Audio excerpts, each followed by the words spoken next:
Dear students, welcome for the next session as our data reduction. Okay. In a data reduction, there are some strategies we'll see one by one. Okay. Now, in data reduction, we obtained the reduced representation of the data set that is much smaller in volume, but it produce the same analytical results. So, in the data reductions, it is mean that, so when you are reducing the data, it should not be lose its meaning or definition properly.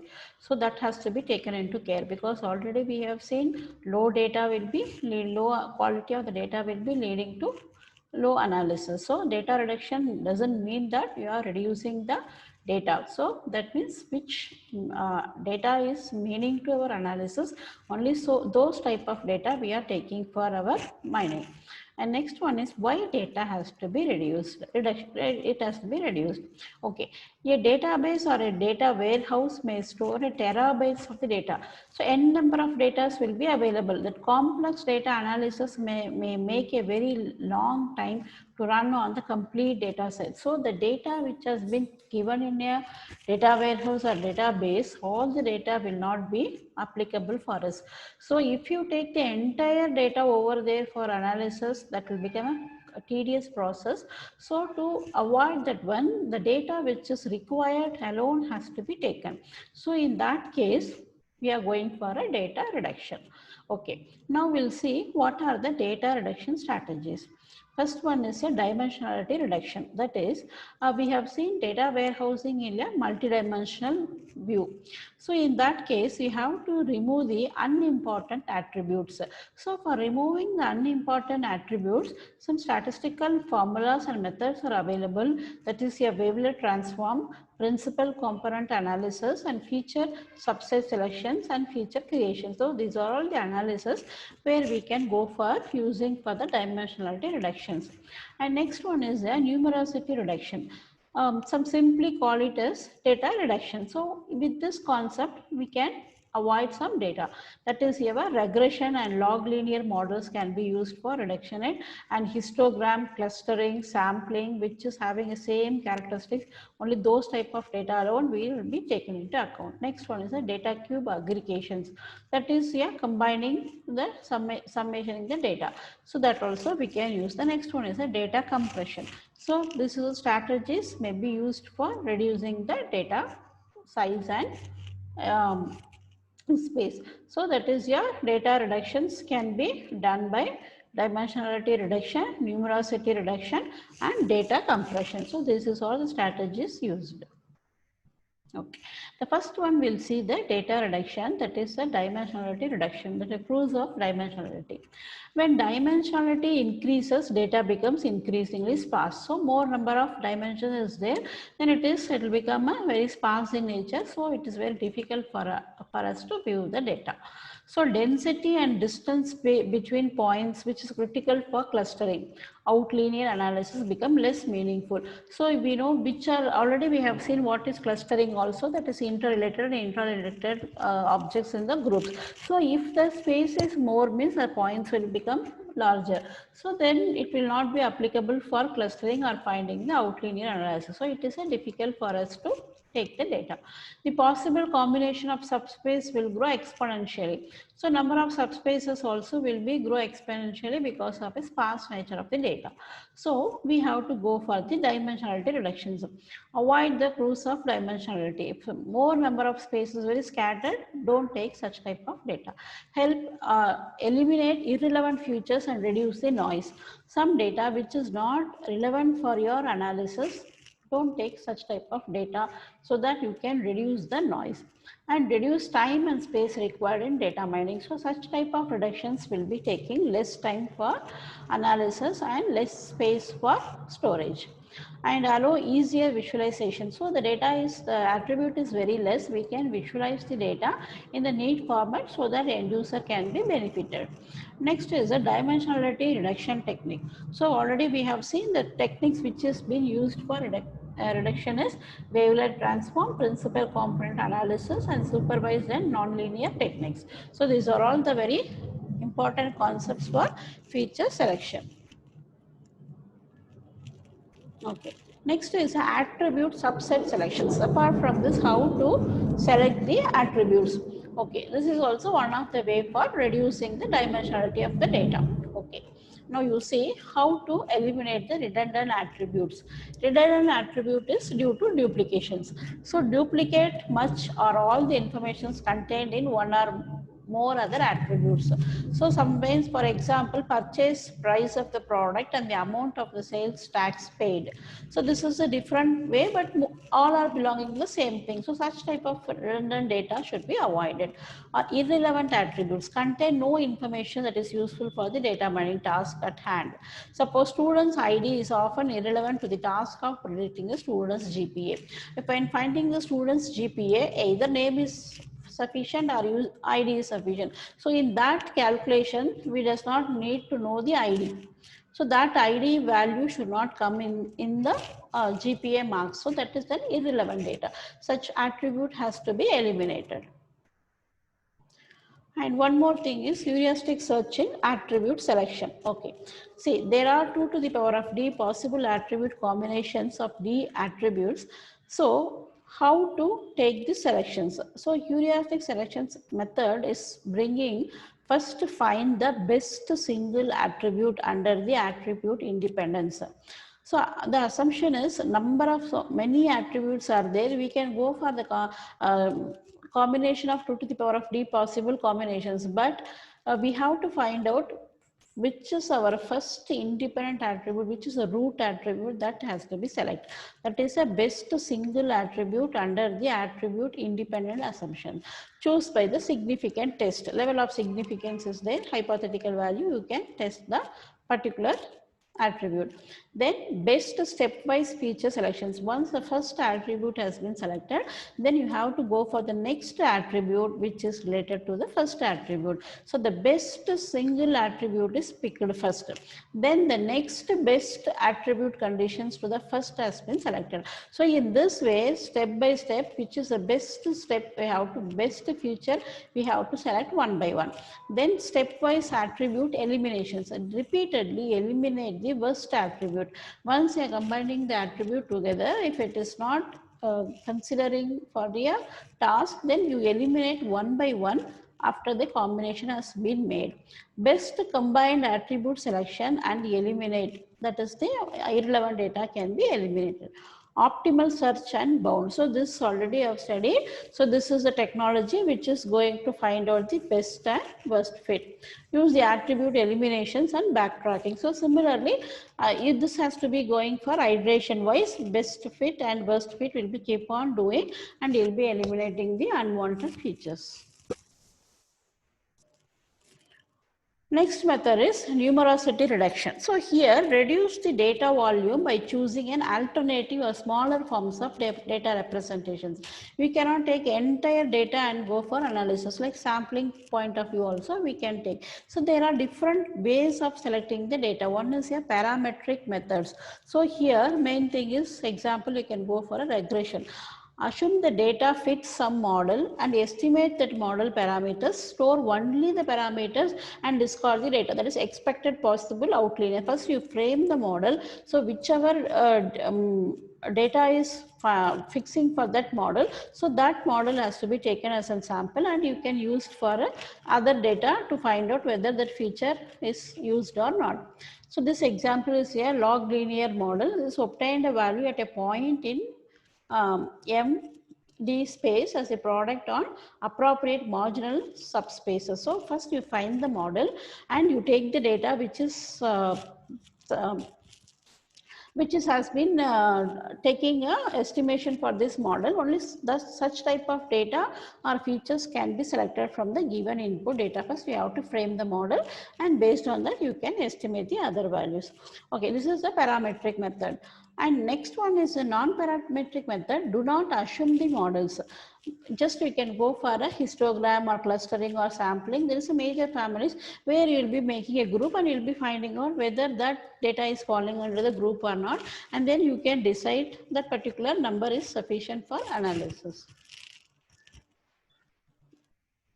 So here in this data reduction technique, different type of regressions also used. One is a linear regressions and multiple regressions and a log linear models. In linear regressions, data models to fit a straight line. And if any points is falling in the straight line, so we can consider it is a best data. If it is falling outside the line, then we can consider as a error and we cannot be used for our analysis. So often use the least square method to fit the line. In multiple regressions, allow a response variable y to be modeled as a linear functions of a multi-dimensional feature vector. So this will be going for a multiple regressions. We can select for a multi-dimensional feature. Next one is a log linear model. It approximates the discrete multi-dimensional probability distribution. So based on these distributions, we can decide which feature can be selected. See here, regression analysis, y value and x value. See, if you see the points on the dot, which is matching the model. So such type of data is the selected for our analysis.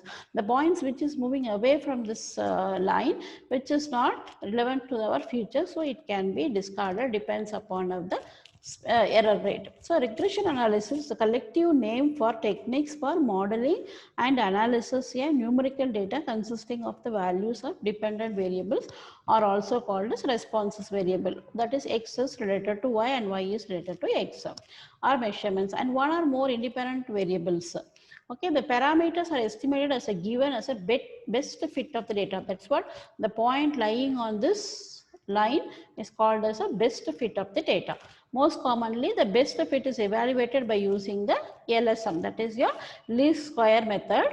But other things also use it, but for our analysis, we are using for LSM.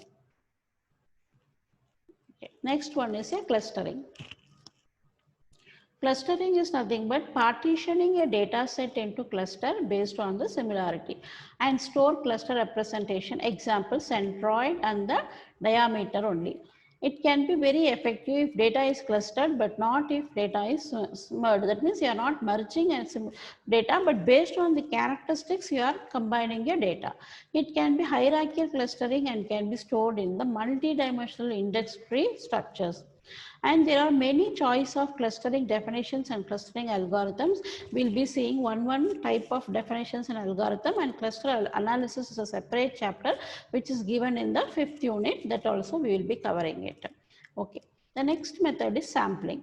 The sampling is obtained a small sample S to represent the whole data set N. That's what we have seen. The data is very vast, means we cannot include all the data for our analysis. So we have to take some samples S to represent the whole data set. So allow the mining algorithm to run the complexity that is potentially sublinear to the size of the data. Depends upon the data, we have to take the samples. Okay, the key principle of selecting the sample is choose a representative subset of the data. You have to find out how many subsets can be taken.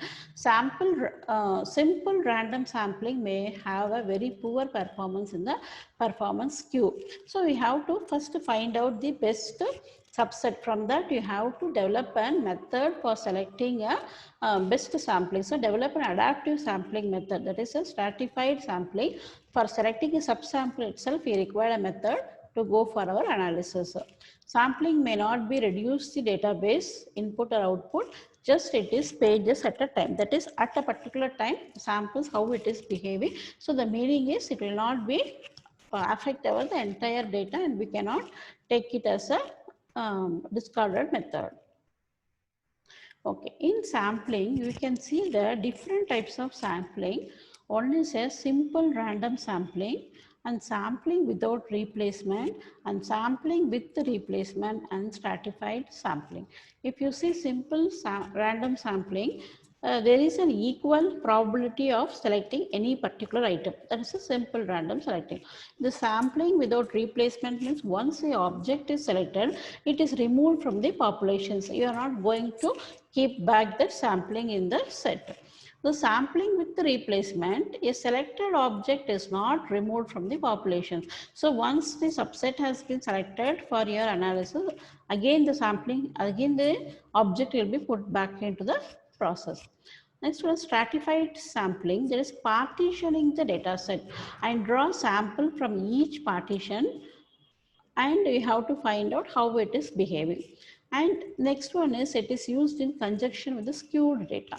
So these are all the types of the sampling. The main thing is random sampling. There is any randomly you are picking the samples, and second one is sampling without replacement. So once the sample has been taken, we are not replacing it. Next one is a sampling with the replacement. Then the sampling has to be placed over there. And next one is stratified sampling, that is partitioning the data set into equal partitions. So based on that each and every partitions, the data, the sample will be selected. This is the types of sampling.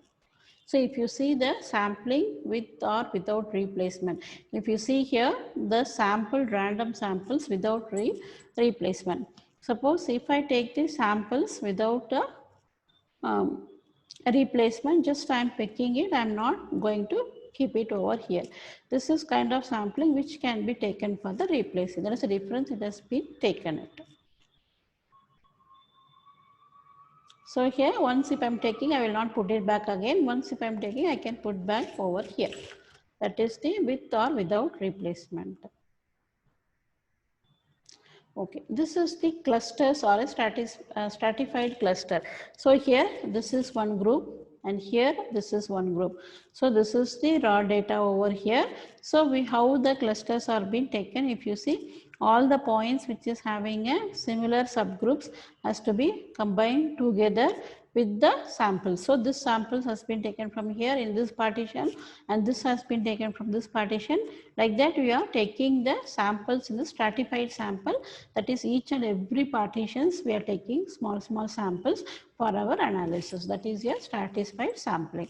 This is called as cluster. So if you see all the green color will be given in one clusters and all these colors will be having in another cluster. So like that the clusters will be framed. If you see the data points inside the cluster, it will be having the same characteristics. So this will be having the same characteristics. Similarly, these points will be having the same characteristic. If you find the relation between these 2 points, it will be very less. It will be similar.